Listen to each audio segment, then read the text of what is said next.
राजीवनेत्रं रघुवंशनाथं कारुण्यरूपं करुणाकरन्तं श्रीरामचन्द्रं शरणं प्रपद्ये।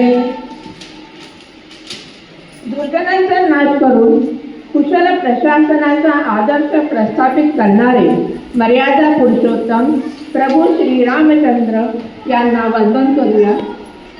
चैत्र शुद्ध नवमी हा हिंदू पंचांगानुसार चैत्र महिन्यातील नवरात्राचा 9वा दिवस।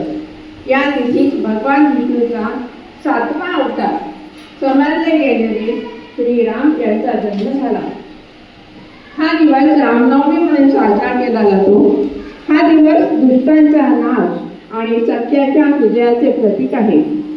दुपारी 12 वाजता हा रामजन्माचा सोहळा होतो। पाळण्यातील रामाचे पूजन करून हळद कुंकू फुलं अक्षता वाहून पाळणा म्हटला जातो। या दिवशी भजन पूजन कीर्तन प्रवचन इत्यादी करून हा जन्मोत्सव सोहळा साजरा केला जातो।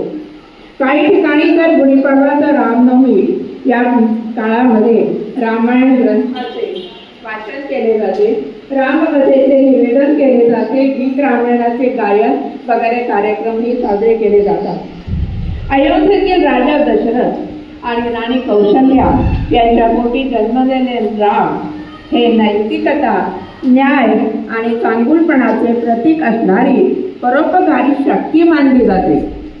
राम नावाचा अर्थ काय आहे तर राम म्हणजे रमणे, निवास करणे, आनंद देणे आणि सर्वत्र व्यापलेला असा हा राम आहे।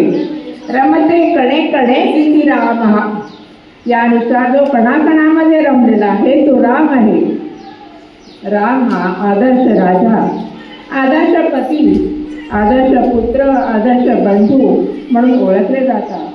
सत्यवचनी एक पत्नी एक बाणी मर्यादा पुरुषोत्तम राम यांचे स्मरण करण्याचा आणि त्यांच्या चरणी भक्ती अर्पण करण्याचा आजचा दिवस आहे। त्यांच्या जीवनातून सत्य, करुणा, दया आणि बंधुता शिकण्याची प्रेरणा मिळते। या दिवशी रामरक्षा स्तोत्राचं पठण करणे आणि रामनामाचा जप करणे अत्यंत शुभ मानलं जातं। आपण ते करणारच आहोत। रामरक्षा तर झालेली आहे, ज्यामुळे जीवनातील कष्ट दूर होतात आणि मानसिक शांती मिळते।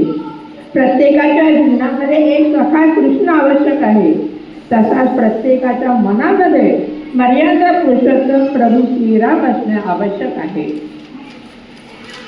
शेवटी मी म्हणेन की ओठावरती रोज प्रभाती घ्यावे मंगलनाम, रघुपती राघव राजा राम, रघुपती राघव राजा राम।